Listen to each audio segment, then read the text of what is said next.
paksa at ang magiging mensahe, I believe, napaka-appropriate sa ating pong pagharap sa panibagong taon. Ang mensahe ko po, ang title, How to Keep Going. Amen. How to keep going. Maybe, katulad ng karamihan sa nakalipas na taon, diba? Mga trying times.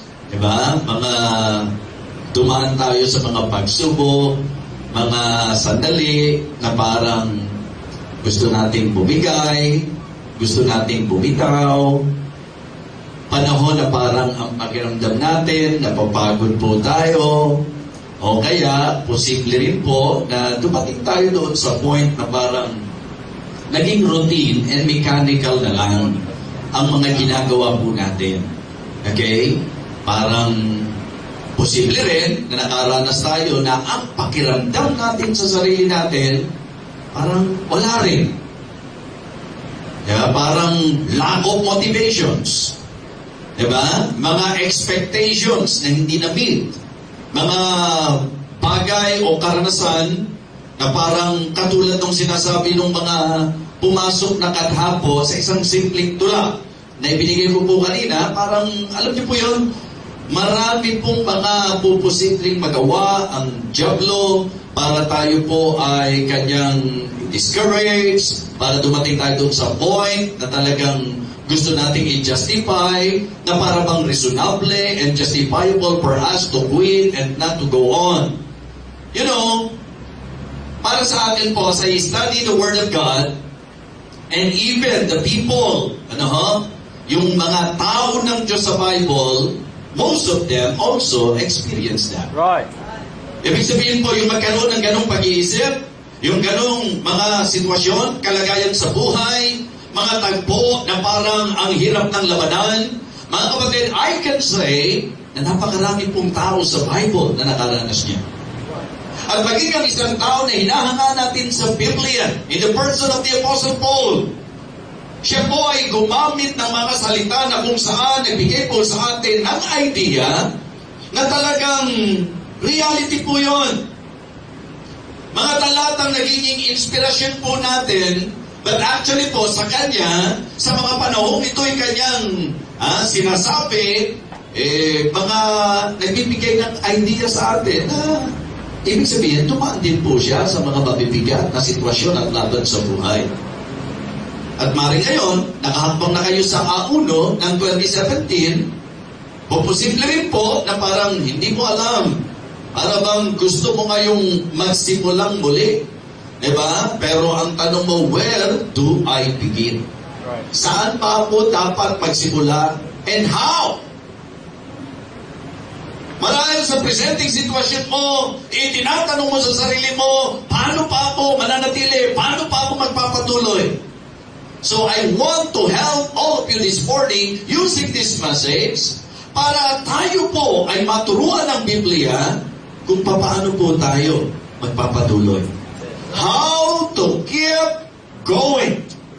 Huwag nating bigyan ng dahilan si Satanas upang tayo po ay tumigil. Right. Huwag nating papaniwalain ang sarili po natin na may panahon talaga na dapat na tayong mag-quit, na dapat na tayong bumigay, na dapat tayong bumitaw. No! We should listen to God. Amen? Amen. We should consider the will of God in our lives. Okay? This time, I would like to request all of you to please open your Bible in the book of 2 Corinthians, chapter 4. 2 Corinthians, chapter 4, at babasahin po natin ang salitang na isulat po ni Apostol Pablo na maglilid po sa atin sa idea na kanyang ipinupunto na may mga pagkakataong hahatakin ka sa pamihina at panlulupaypay, pero magandang matutunan po natin kung paano natin ito mapagtatagumpayan upang tayo po'y makapanatili at makapagpatuloy sa kabila ng lahat. 2 Corinthians chapter 4 and verse number 1, therefore, seeing we have this ministry, as we have received mercy, we faint not. Okay? So, again, the message that I would like to share with you is the message that I entitled, How to Keep Going. Let us come to the Lord in prayer. Dakilang Ama, aming Panginoong Diyos, muli po kaming nagpapasalamat sa napakagandang pagkakataon na ibinigay mo po sa amin na sa pagharap po namin ngayong panibagong taon, ngayong 2017, magsimula po kami sa iyo. Magsimula po kami sa iyong salita. Magsimula po kami sa iyong sambahan. Dakilang Diyos, ikaw po nawa ang kumilo sa bawat isa po sa amin. May you talk to us this morning, O Lord. Lord, teach us. Turuan mo po kami ng mga bagay na dapat naming maalaman at matutunan mula sa iyong banal na salita upang ang aming paglalakbay ngayong 2017 ay paglalakbay na maging tuloy-tuloy hanggang sa matapos po namin ang aming takbo, hanggang sa ikaw na kilang Diyos ay bumalik o marahil hanggang kami na ng kamatayan. Lord, ikaw po ang siyang magdiin sa isipan at puso ng bawat isa po sa amin na bilang mga mananampalataya, kinakailangan lang po namin magpatuloy anuman po ang sitwasyon na dadaanan namin sa aming buhay paglalakbay para sa iyo at sa iyong kalooban. May you encourage us this morning, Heavenly Father. Thank you so much for this opportunity once again. We thank you, we praise you, O Lord, we honor you. In Jesus' most precious name we pray. Amen. Amen. Okay? Be seated, please. Upo na po tayo. Now, siguro po napakagandang panimula na pag-usapan natin kung paano makapagpapatuloy. I am very sure that all of you will agree with me that the will of God for the believers is to, just continue on. Right. Diba? Yung ipagpatuloy lang po natin ang ating takbo. Natapusin po natin ang ating takbo. Pero, alam ko rin pong sasang-ayon kayo sa akin na kung titingnan po natin yung ating pong buhay bilang Kristiyano, hindi naman po laging nasa smooth. Diba? Na sitwasyon. Diba? Sa mga ilang tinalakay natin, may mga rough roads. Right. Nakaka-experience po tayo ng mga difficulties. Nakaka-experience po tayo ng hardships. Nakaka-experience po tayo ng pain. Nakaka-experience po tayo ng pressure. Nakaka-experience po tayo ng persecution. Nakaka-experience po tayo na dumadaan po tayo sa mabigat na problema na halos hindi ka magkandatudo at hindi mo alam kung anong gagawin mo, makakaranasan na ikaw mismo sa sarili mo, hindi mo maipaliwanag, hindi mo maintindihan, at ang nagiging takbo at atake ni Satanas ay ang bumigay at bumitaw ka na. Mga kapatid, you should not allow Satan na siya po ang magtagumpay sa ating buhay. Right. Hindi natin dapat payagan si Satanas na siya ang makapanaig po sa atin. Right. Mga kapatid, kailangan maintindihan po natin na bilang mananampalataya, ang kalooban ng Panginoon sa atin, anuman ang sitwasyon, may patuloy lang po tayo, ganapin natin ang kanyang kalooban, yakapin natin ang Diyos, yakapin natin ang kalooban ng Panginoon sa buhay ng bawat isa po sa atin. Okay? Again, nagkakaintindihan po tayo. Amen. Na ang pagpapatuloy po hindi dahil magaan ang biyahe. Right. Hindi dahil sa laging favorable ang sitwasyon. Mga kapatid, the message is about, the truth, the reality in the life of the believers that even though may mga rough roads, mga kapatid, we still need to go on. Amen. The question now is, how to keep going? Kung problemado ka na, paano ka magpapatuloy? Kung discouraged ka na, disappointed ka na sa mga nakikita mo, paano ka magpapatuloy? Kung masyadong mabigat ang pakiramdam mo sa atake ni Satanas sa iyong buhay, paano ka magpapatuloy? Now this morning, let us learn mula po sa message na ito. Amen? Amen. Ang sabi po ng verse number 1, the Apostle Paul said, therefore seeing we have this ministry, as we have received mercy, we faint not. I like that. We faint not. Ang ibig sabihin po mga kapatid, hindi nalulupay-pay. Right. Hindi bumibigay. Right. We faint not, mga kapatid.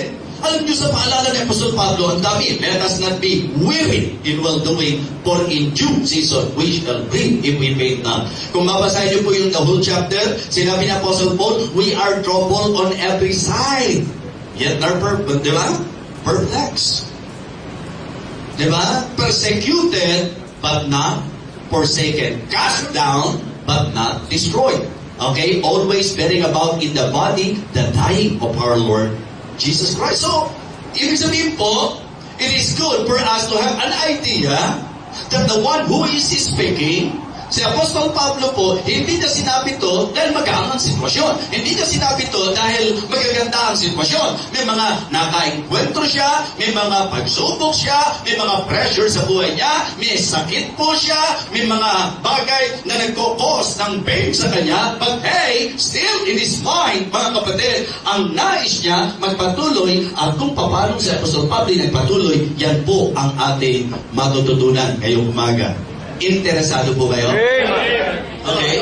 Mga kapatid, for us to keep going, how to keep going, number one is by appreciating God's ministry. Amen. Mga kapatid, para po tayo magkaroon ng kaisipang huwag huminto, para magkaroon tayo ng kaisipang magpatuloy, ano po pwedeng magdala sa atin sa kaisipan na tayo magpatuloy? Ito po yung appreciation natin sa gawain ng Panginoon. We should appreciate God's ministry. We better ask ourselves this morning, just try to imagine, Brother June, kung wala ang ministeryo ng Diyos, nasaan kaya si Brother June ngayon? At ano kaya si Brother June ngayon? Diba? Kayo po, sa inyong palagay. Kung di kayo na-save, kung di kayo naging Kristiyano, kung walang church, kung walang ministeryo, anong klaseng buhay kaya meron tayo? Right. Mga kapatid, yung isipin ko pa lang kung ano ang ginawa ng Diyos at nagawa ng Diyos ng ministeryo sa buhay ko, and that reason for me not to quit. Amen.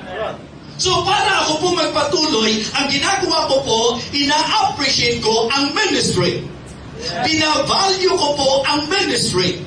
Tinetreasure ko po ang ministry. Mga kapatid, we need to appreciate God's ministry. Amen. Kapag po ang pinag-usapan, yung dahilan kung bakit po ang daming mga miyembro ngayon na ang daling nawawala, kasi po, nasa paraan niya ng pagtanaw mo sa ministry. Right.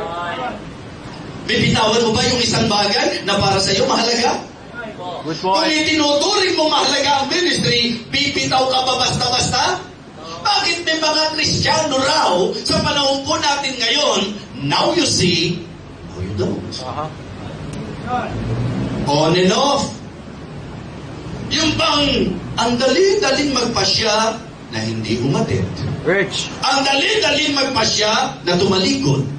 Ang babaw-babaw ng pagtingin. Mga kapatid, diretsa na pong sasabihin ko sa inyo na kung kayo po ay kabilang at miyembro ng church na ito, na ang babaw-babaw ng tingin mo sa gawain ng Diyos, hindi na magiging sorpresa sa akin na isang araw totally wala ka na dito sa church. Right. Gusto ko lang pong bigyan daan yung pong pag-alala sa mga mananampalataya noon. Sa New Testament, nakita natin yung mga mananampalataya in spite of persecutions, in spite of the attack of the enemy, just try to imagine, they stayed. Di ba?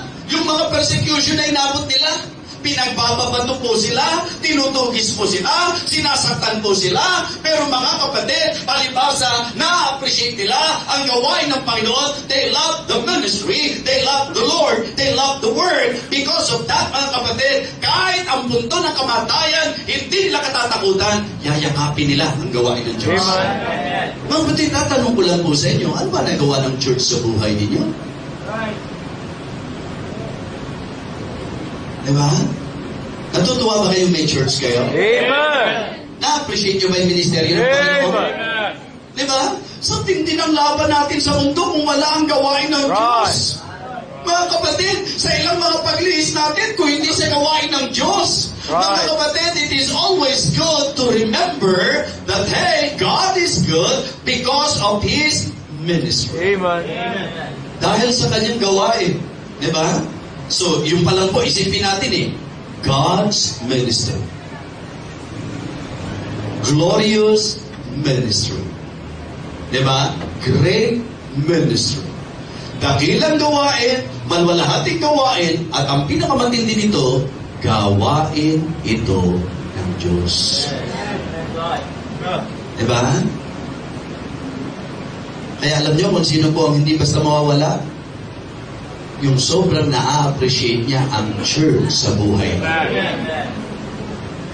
Ako, dahil sobrang na-appreciate ko ang ministeryo, sobrang na-appreciate ko po yung gawain, sobrang na-appreciate ko po ang church, sobrang na-appreciate ko po ang kabutihan ng Diyos, na dahil sa ministry na ito, hindi lang ako basta naligtas, binago ko ng Panginoon, binigyan ako ng Diyos ng pagkakataon upang maging kagamit-gamit, at naranasan ko po napakaraming kabutihan ng Panginoon because of the ministry.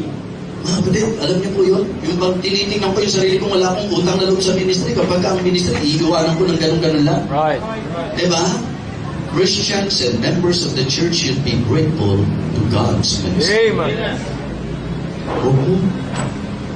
Kaya everything that is related to the ministry, mahalin mo, hindi ka basta mawawala. Right. Oo. Diba? Eh siyempre, pagka ikaw yung mananampalatayang, mananampalataya ka, pero ang bababawo ng tingin mo sa gawain, diba? Yung pakiramdam mo, kahit mawala ka, wala lang. So kaya hindi ka pagkataka, mawawala ka talaga. Eh, pag binalikan mo yung panahon noon nakukonsensya yung mga mananampalataya pag hindi nakaka-attend Right. Ngayon po, easily, nagdi-decide ang mga miyembro na hindi attend. Preach on. Noon, grabe ang persecution, pero nagpipili. Ngayon po, medyo shallow at hindi na gano'ng katindi yung persecution. Pero, alam niyo po, marami pong member parang na-persecute. Hindi nyo lagi makita. Sure. Diba? So, ang ibig ko pong sabihin, it is a matter of gratitude. Right. Kung ikaw ay thankful sa church, you will embrace the church. Amen. If you are thankful to God's ministry, you will embrace God's ministry. Right. You will support the ministry. You will give your best for the ministry. Right. And in return, you will serve God under His ministry. Amen? Right. Siyempre, dahil sa ministry na ito, nasave ka.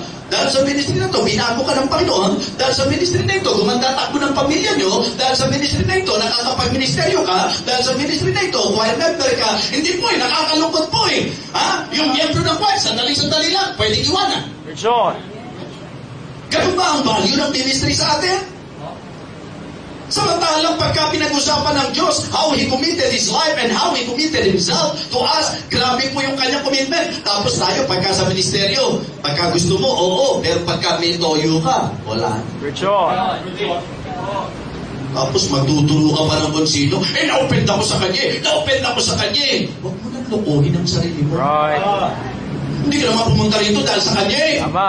Hindi ka naman pumunta rito dahil sa nakatisod sa iyo In the first place, mali ka. Siya pala ang object mo Siya pala ang basis mo Mga kapatid, kung ang talagang basis mo is God and the ministry, whatever. Amen? Whatever, you will stick and stay. Why? Because you're here, not because of anyone else, but because of God. Amen? Because you believe that this ministry is not the ministry of Pastor Freddy. Kaya kahit natisod kayo kay Pastor Freddy, hindi pa rin lisensya para mawala kayo. Dahil hindi naman po si Pastor Freddy ang pinupunta nyo sa church na ito. Hindi naman po ministry ito ni Pastor Freddy. Ministry ito ng Panginoon. At dahil ministeryo ito ng Panginoon, dapat to ikaw na nakikinabang at napagpapala spiritually sa ministry ay magstay sa ministry. Amen. Diba? Balikan niyo yung talata. Verse number 1. Therefore, seeing we have this ministry. So the Apostle Paul emphasized the ministry. Give emphasis on the ministry. The Apostle Paul embraced the ministry. The mind of the Apostle Paul was very much enlightened. Diba? So, maliwanag po sa kanya Diba? So, importante po for us to really stay and stick is actually enlightenment. We need to have enlightenment concerning the ministry. God's ministry, great ministry, glorious ministry. Diba? We should emphasize the ministry and elevate the ministry sa buhay po. So, napakahalaga po nito, mga kapatid. We need to engage ourselves in the ministry. We need to embrace the ministry. Hindi huyaasa natin sa iba. Yun ang reason. We appreciate the Americans. We appreciate them. But always put in your mind that our partnership is actually focusing on the missionaries. This church, tayo po'y nagpapatuloy not because of them. Hindi po dahil sa kanila. Nagpapatuloy tayo because of the members of the church na talagang super love ang ministry. Na na-appreciate ang ministry. Amen? That is the reason why, kahit to ako, sobrang na-appreciate ako. Pag nakikita ko po, na-appreciate ko. Pag nakikita ko yung mga miyembro, kung gaano ka na-appreciate ang gawain ng Diyos. Amen. Diba? Kapatid, ano lang po ito? Parang leading para sa mahalagang pag-iisip. Subukan mong isipin na aalis ka sa ministry. Paano mo nakikita yung sarili mo? Diba? Just try to use your imagination now. Kung ikaw ay aalis at titigil at iinto at bibitaw at bibigay, mga kapatid, imagine yourself na wala ka sa ministry. Right. Isipin mo yung sarili mo na wala ka sa church. Anong klaseng buhay kaya meron? May pagmamalaki mo ba ang buhay mo matapos kang umalis? Pagka ba nawala ka sa church, nakikita mo yung sarili mo na mas magiging mabuting tao ka, mas magiging maka-Diyos ka, mas magiging useful ka. Nakikita mo ba yung sarili mo gano'n? Then, huwag loobin ng Diyos na ako'y mawala sa ministry. Because I really appreciate the ministry. Diba? How to keep going? Number 1, let us appreciate God's ministry. Number 2, let us acknowledge God's mercies. Amen. Balikan niyo po yung talata. Therefore, seeing we have this ministry, ano kasunod? As we have received mercy, we faint not. Bago po sinabing we faint not, sinabi po na, as we have received mercy. Habag ng Diyos ang dahilan kung bakit tayo nakapagpapatuloy. Kung kayo po'y observant in our scripture reading, Psalm 136, laging ang lunto, for His mercy endureth forever. For His mercy endureth forever. For His mercy endureth forever. In lamentation, it is of the Lord's mercies that we are not consumed. Mga kapatid, if not of the mercies of God, I believe we are all already Right. consumed. Amen. Wala na po tayo. Wag na kayo, pati yung pastor. If not of the mercies of God. And I thank God for His mercy. Amen. Purihin ng Diyos. Kaya nga, yung pong mercy na yun, isa sa dapat magpapanatili sa atin. Right. Diba? Para sipagin kang maglingkod, para ma-realize mo dapat kang maglingkod, para ma-realize mo dapat mong i-present ang sarili mo. Anong sabi ng Apostle Pablo? Romans chapter 12 and verse number 1, mga kapatid, we beseech you, brethren, diba? I beseech you, therefore, brethren, by the mercies of God. Sabi ni Paul, as we have received mercy, we faint not. So kaya sabi ko, isa sa napakaganda na lagi kong naiisip, habag ng Diyos. Amen. Habag ng Diyos. Lagi nating binibigyan ng pansin yung grace. Pero alam niyo po, laging sa kabilang panig dito, mercy yan. Right. Perfect combination yan. I believe in Christian life, in the life of the believers, ang perfect combination, mercy and grace. Right. Oo, kaya nga, gusto ko sana ipangalan sa anak ko nun, mercy grace. Kasi kumpleto yun. Mercy na, grace pa. Diba? Alam niyo po ba, kapag ka ikaw, kinikilala mong biyaya ng Diyos ang lahat, hindi ka yayabang. At pag hindi ka mayabang, ano sabi ng Diyos?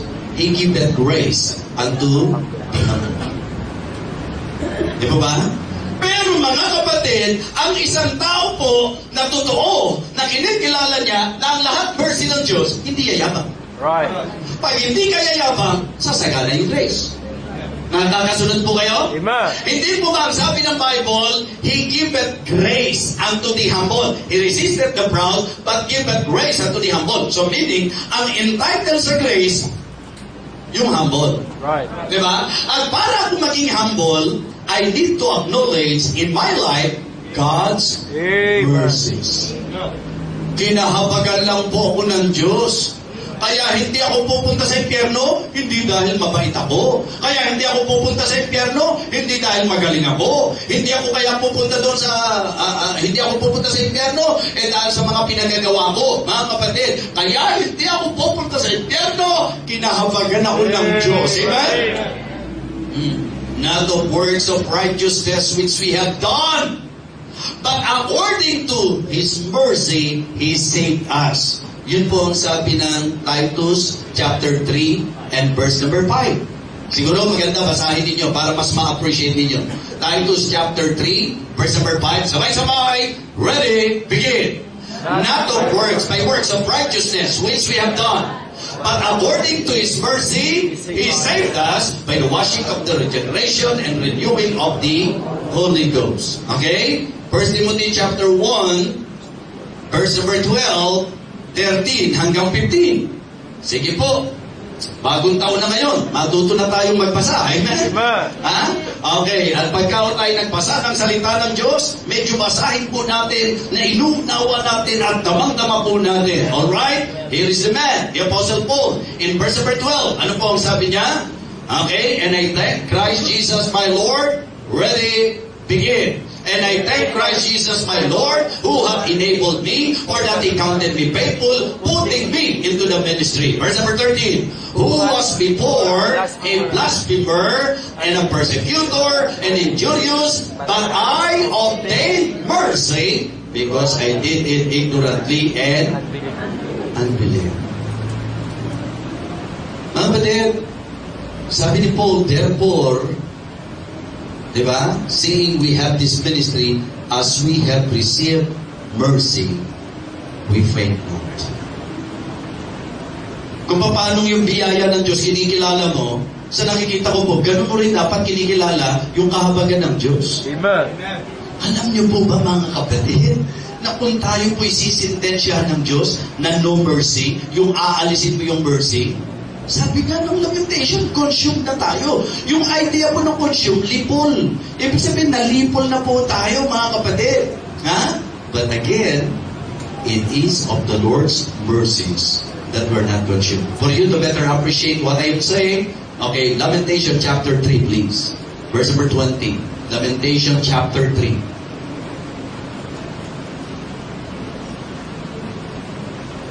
Ang sabi po, my soul hath them still in remembrance and is in humble in me.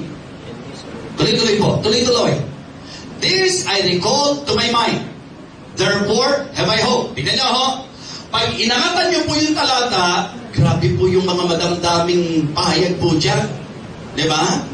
Na kung saan mga kapatid, sinasabi po ni Jeremiah, sinasabi po ng writer, na kung saan lahat ng mga bigati, lahat ng mga sakit, lahat, kumbaga mga hindi makakayanan, at dapat sentensyado na po tayo eh. Pero nung sabi niya, ito naisip ko, this I recall to my mind, therefore have I hope. Ano yun? Verse 22. Sabay-sabay, ready, begin. It is of the Lord's mercies that we are not consumed. Because His compassions fail not. They are new every morning. Great is Thy faithfulness. Amen? Mga kapatid, mga minamahal, iniisip ko po na sa buhay ko, kung hindi ako kinahabagan ng Diyos, ligtas ba ako? Kung hindi ako kinahabagan ng Diyos, mga kapatid, sa mga kapalpakan, I use the word kapalpakan, mga mali po natin, mga pag-iwas natin, mga pagsalamsak natin, kung bawat pagkakataon na tayo pinagkakamali, sisintensya tayo ng Panginoon, tapos na tayong lahat, wala na tayong lahat, consumed na tayong lahat, but we should praise God because our God is a merciful God. The Bible says, and His mercy endureth forever. Amen? New every morning. Wow. Ang sarap po na laging may available mercy sa Panginoon. At bago tuwing umaga. Ha? Paano yan? Kung hindi mayaman sa kahabagan ng Diyos, kung naubos mo na ngayong araw na to, paano na bukas? Diba? Kung tayo po iniskuran ng Diyos sa napakaraming lihis natin noong 2016, abot pa kaya tayo ng 2017? But hey, 2017 na ngayon! January 1, 2017, amen? Nakatawid tayo mula po doon sa 2016 na kung saan, alam mong maraming pagkakataon, binigo mo ang Panginoon, maraming pagkakataon na dapata din, maraming pagkakataon na lihis ka, maraming pagkakataon na saktan mo siya, maraming pagkakataon hindi mo siya nasunod, pero dahil kinakahabagan tayo ng Panginoon, heto pa rin po tayo. Hindi po nakukonsinti ang habag ng Diyos, kundi binibigyan tayo ng pagkakataon na sa mercies ng Panginoon, tayo po'y mabuhay ng naaayon sa kalooban. At tayo po'y magpatuloy at huwag bumigay. Amen? How to keep going? Appreciate God's ministry. Acknowledge God's mercies. How to keep going? Apply God's messages. Amen? Amen. Para tayo magpatuloy, para tayo manatili, let us apply the messages. Meaning, 2016, mga kapatid, nakailang preaching kaya tayo noong 2016. Depende sa atin mo yan. Diba? Pero yung kompleto po, diba? Kaya sana ngayong bagong taon, medyo i-improve na natin yung pag-attend natin. Amen. Mas maraming mensahe, mas maraming bala. Right. Mas maraming mensahe, mas maraming kalasag. Mas maraming mensahe, mas maraming pagkukunan ng lakas. Right. Alam niyo yung biruan noon? Kapag ka po, halimbawa yung anak ko nagtatanong, Daddy, ano ba sagot dito sa, halimbawa, mathematics yan? Ako, anak, absent ako nung tinuro ni teacher yan. Diba? Absent daw siya nung tinuro ni ma'am. Yung, yun po yun pagka hindi alam. Gaano kaya ang karaming Kristiyano ngayon akong i-apply nyo sa church? At mag-uusap tayo tungkol sa Christian life. Bakit ganun? Bakit hanggang ngayon hindi mo pa rin alam yung tungkol sa giving? Bakit hanggang ngayon hindi mo pa rin, di ba? Bakit? Absent ako nun, nung ipin-preach na yung pastor nyo pa naman, bihirang-bihirang mag-preach ng ganyan. Pagkalan talaga leading, ano ho? Di ba, di sana po, ang church ay natinan mo, linggo-linggo, yun ang preaching. Kahit na-absent ka rin isang beses, di ba, dahil yun ang laging leading sa kanya, di ba? Yun ang laging leading, puro giving, mga kapatid. Kamusta po tayo? Paano ka magpapatuloy kung hindi mo naman i-apply yung mga mensaheng naririnig mo? Right. Diba? Be it doers of the word. Be it doers of the word and not hearers only, deceiving your own selves. So yung mga preaching, mga kapatid, yun po ang kinakailangan natin. Yung mga preaching na narinig natin, ito po ay i-apply natin sa ating buhay. Hindi ba sinasabi ko po na napakaganda po na sa buhay natin, ito ang importante sa message. Ang maraming mga Kristiyano nakikinig, pero pagkatapos nun, wala na. Ang tama po kasi pag nakinig kayo, merong meditation. Amen. And this time, gusto ko na bigyan pansin yung meditation. Because it is really hard to manifest the Word of God or the message of God in the life of the believers without, di ba, as meditating the Word.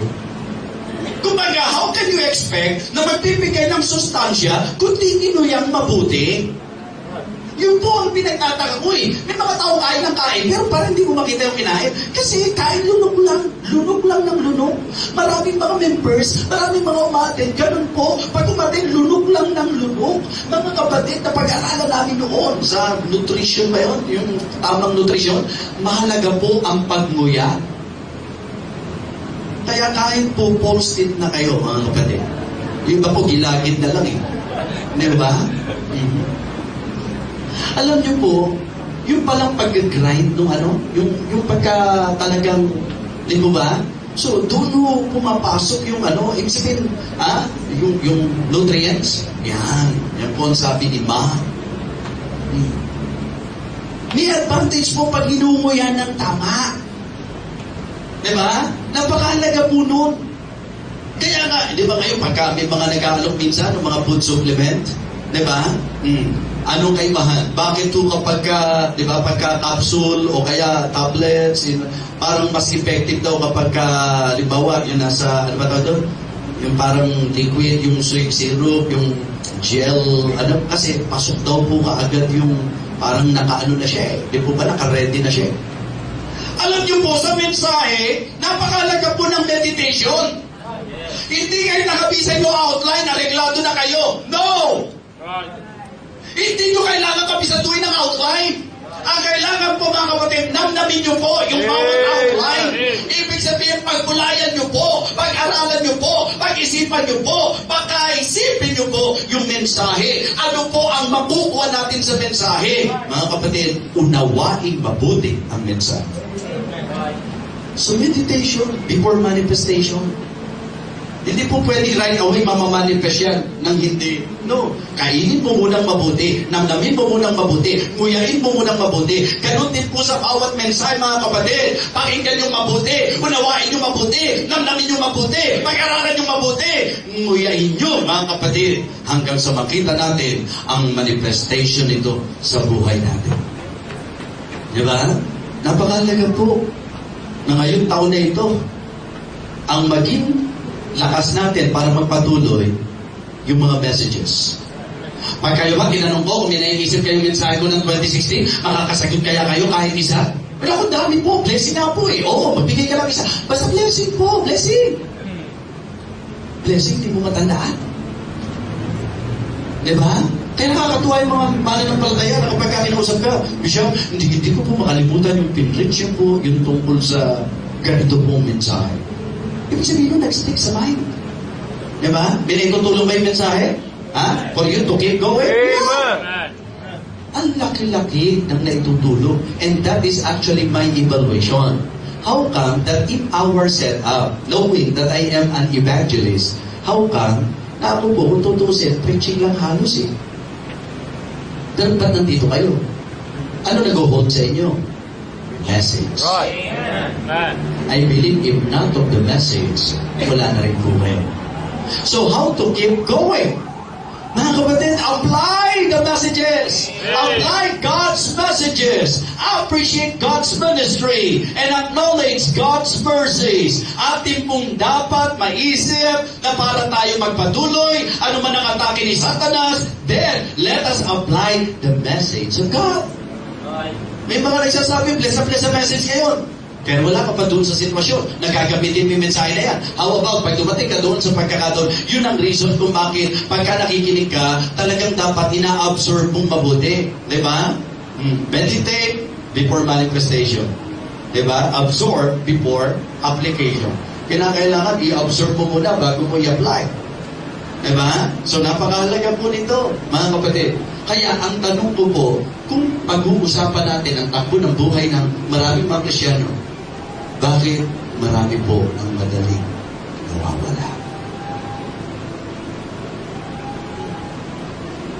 Si Paul, hindi biro yung mga naranasan niya eh. Ba't nanatili? I believe ito tatlong makikita natin sa buhay ni Pablo. His appreciation to God's ministry. Di ba? His acknowledgement to God's mercies. And also, his application sa mga mensahe ng Diyos. Diba? So, kaya yun yung ating simple ha. Actually po yun ang kagandahan sa mga natututunan natin sa church eh. Outline pa lang po, pwede ka ng, alam niyo po yun? Yung mga outline pa lang po natin po, pwede na pong magbigay sa atin ng klarong-klarong mensahe. Ng liwanag po mga kapatid. Tatlong bagay. Ano yung tatlong bagay? Appreciate God's ministry. Okay? Acknowledge God's mercies. And apply God's messages. Kaya sabi ko, pagka umatake si Satan at gusto tayong, di ba, pahintuin, i-apply mo yung sinabi ng mga narinig mong mensahe. Di ba? Oh. Pakibasa nga. Let us keep on running the given race by God's grace for His glory. Pagka may mga pagkakataon po na talagang ikaw, di ba? Naapektuhan ka sa tao na kapaligid sa iyo. Kasi hindi kayang ipangako ang bawat isa eh. O pwedeng makatisod talaga yung iba sa mga kapatid natin eh. Pwede talagang meron kang hindi magustuhan na makikita mo sa ibang kapatiran eh. O doon mo kayo may apply mensahe na talagang dapat pala looking unto Jesus. Hindi kay brother at hindi kay sister. Hindi kung ano-ano mga circumstansya. No, para pala ako hindi bumigay, para pala ako hindi bumitaw. Ang kailangan pala para tapusin ko ang takbuhin, para magpatuloy ako. Kay Jesus lang ako dapat pagkatiin. Siya ang author and finisher of faith. Amen? Para hindi ka matisod, mga kapatid. Napakahalaga nun. So kaya, mga kapatid, kung babalikan niyo po, gusto ko yung sinabi niya, we faint not. Bakit hindi siya nalulupay-pay at bumibitaw at bumibigay? In fact, sabi ko po sa inyo sa kabuuan ng chapter. Diba? Sinabi niya, diba? perplexed but not in despair, persecuted but not forsaken, cast down but not destroyed. Tapos ito, mabigat yung statement. Always bearing about in the body the dying of the Lord Jesus Christ. Kumbaga, for you to feel the heart and the words, di ba, na sinasabi ni Apostle Paul, ang sabihin, ang bigat-bigat na. Pero inuna na sa atin sa verse number 1 na ang sabi po, therefore seeing we have this ministry. Pag naisip niya kung anong klase yung ministry, yun ang nagiging kalasag niya to keep going. Okay?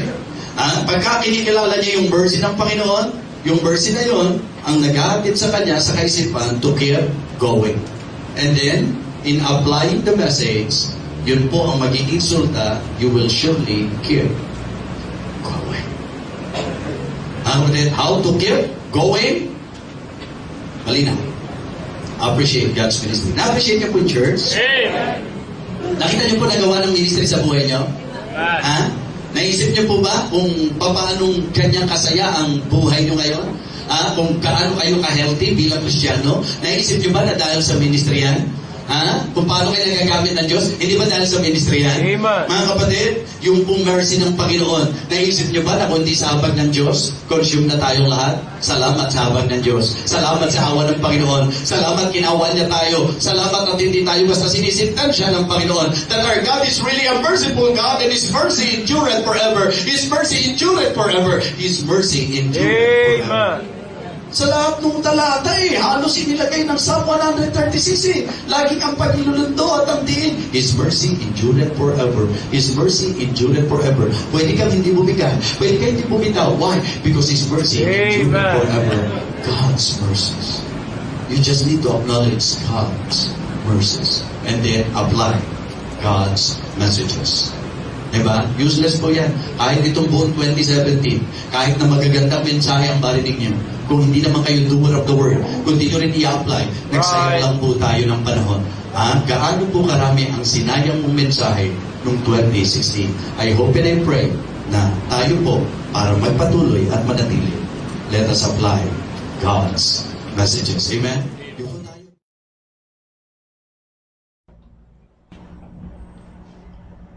Thank you.